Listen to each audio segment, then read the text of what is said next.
Entonces, la metrología cuántica es un conjunto de técnicas que se utilizan para realizar las mediciones más precisas en el universo.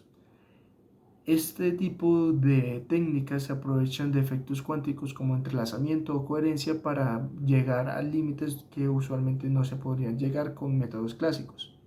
Entonces, primero vamos a ver cómo podemos entender la estimación de parámetros. Entonces, la estimación de parámetros es el problema en el que nosotros tenemos una fuente con un cierto parámetro que nos gobierna cómo debe ser la probabilidad de medición de una cierta variable aleatoria x, y luego, como eso x es el que nosotros medimos, nosotros lo que podemos hacer es construir un estimador para entonces encontrar el valor de ese teta que tiene la fuente. Esto acá lo podemos ver como un canal cuántico, pues no como un canal cuántico, sino como un canal, porque nosotros tenemos una fuente que tiene una cierta información que nosotros queremos llegar a descifrar, que sería el teta. Luego tenemos, pues claro, un medio donde, pues claro, este teta no lo medimos directamente aquí, sino que lo medimos a través de los datos x. Lo que nosotros tenemos son los datos de x.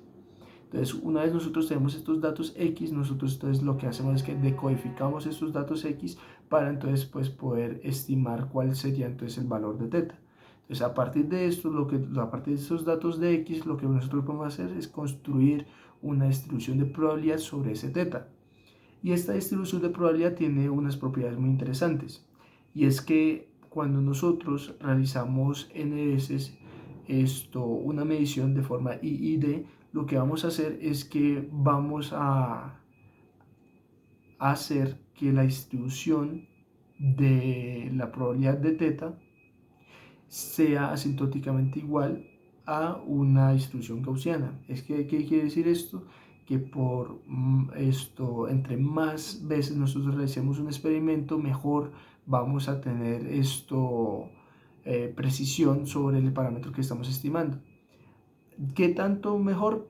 Eso escala como 1 sobre n raíz de n. ¿Eso qué quiere decir? Que digamos, si yo tengo una varianza de 1 y quiero, pues digamos, reducirle a la mitad, lo que necesito es realizar 4 veces el número de experimentos que yo he hecho para poder, pues, justificar esa reducción en la incertidumbre, para poder mejorar esa precisión.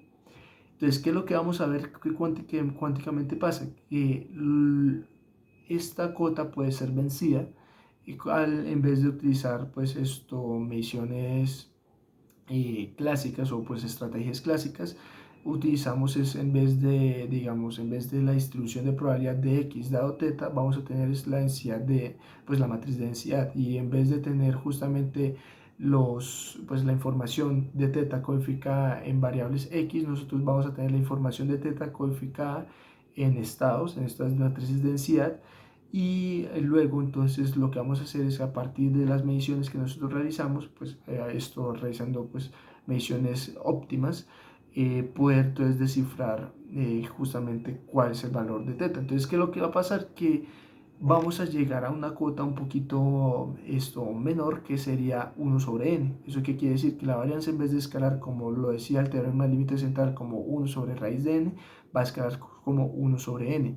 Algo que realmente es importante porque pues nos evita realizar, en vez de, digamos, 4 veces la cantidad de experimentos que hemos hecho, simplemente 2. Entonces es un improvement bastante interesante, bastante bueno. Sin embargo, esto acá basa en varias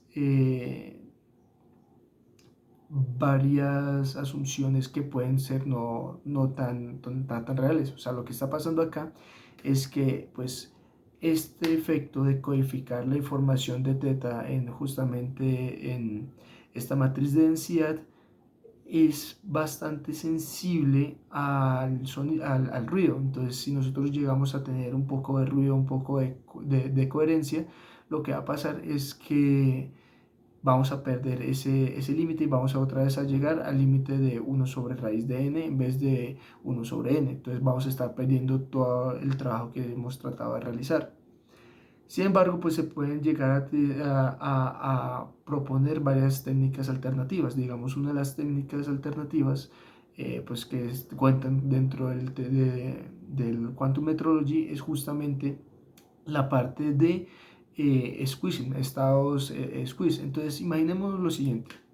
Imaginemos que nosotros tenemos un interferómetro, que es justamente como funciona el interferómetro LIGO. Este interferómetro lo que hace es que mide cosas increíblemente pequeñas. Estamos hablando de 10 a la menos 20, 10 a la menos 22. O sea, estamos hablando de milésimas del tamaño de un protón, que es 10 a la menos 15, un poquito menos incluso. Entonces, ¿qué es lo que pasa? Que para poder realizar esas mediciones de cambios en longitudes de ese tipo de escalas, nosotros, pues más bien, los científicos que hacen este tipo de mediciones tienen que tener uso de este tipo de ventajas cuánticas al realizar mediciones. Entonces el squeezing, los estados de squeezing lo que hacen es lo siguiente.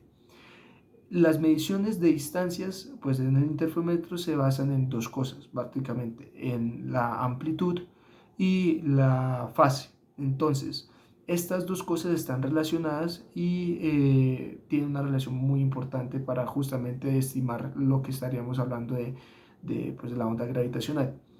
Lo que se hace en el squeezing es que en vez de tener un estado en donde la luz pues, puede tener una cierta incertidumbre en la amplitud y una cierta incertidumbre en la frecuencia, lo que hacemos es que manipulamos un poco en qué lado podemos llegar a meter un poco más de incertidumbre y en qué parte podemos acotar un poco menos. Entonces, en vez de tener, digamos, un círculo donde tenemos pues igual de incertidumbre en amplitud que igual de incertidumbre en frecuencia, pues en fase que diga, lo que hacemos es que digamos, como la fase es donde está toda la información sobre la onda gravitacional, lo que hacemos es que reducimos la incertidumbre en la fase y aumentamos la incertidumbre en la amplitud.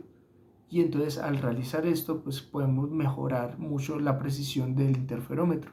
Y eso justamente eh, pues parte de lo que se hace pues, o sea, pues esto es una de las técnicas del quantum metrology que justamente entonces se codifica la información, que esto sería la parte de como la información sobre la onda gravitacional, la codifica en una matriz de densidad donde pues podemos manipularla de tal forma que pues disminuye la incertidumbre de una parte y aumenta la incertidumbre de otra, pero entonces esta incertidumbre que disminuyó nos sirve bastante porque esta incertidumbre justamente la disminuyó donde nosotros tenemos la mayor cantidad de información sobre el sistema. Entonces, esto es justamente la forma en la que se hace para poder llegar a este tipo de mediciones.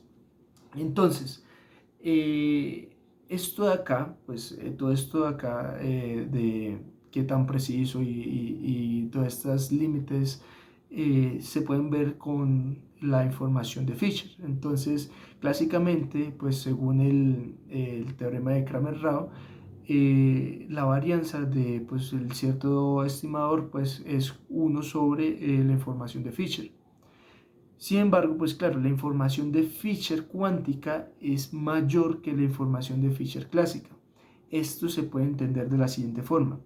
La información de Fisher clásica simplemente esto tiene en cuenta la velocidad, pues más bien, no, más la velocidad no, más bien tiene en cuenta es qué tan sensible es la forma, pues más bien qué tan sensible es la distribución de probabilidad a cambios en el parámetro. Pues esto es la forma clásica y esta forma clásica pues es pues la forma de definir la deformación de Fisher.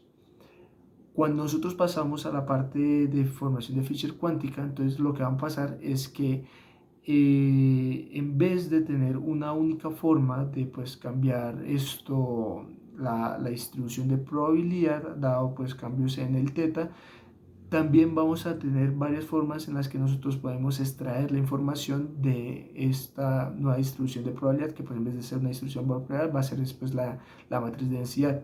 Entonces, pues claro, este nuevo juego donde nosotros podemos ver cómo poder extraer esta información nos da ventaja para poder encontrar la forma más óptima y al encontrar esta forma más óptima, entonces siempre podemos establecer que la información de Fisher cuántica es mayor a la información de Fisher clásica. De esta forma, entonces podemos decir que la varianza justamente dado una medición cuántica, pues dado protocolo cuántico, pues más bien dado un canal cuántico, entonces podemos asegurar que va a ser menor que pues, la que se utilizaría de forma clásica.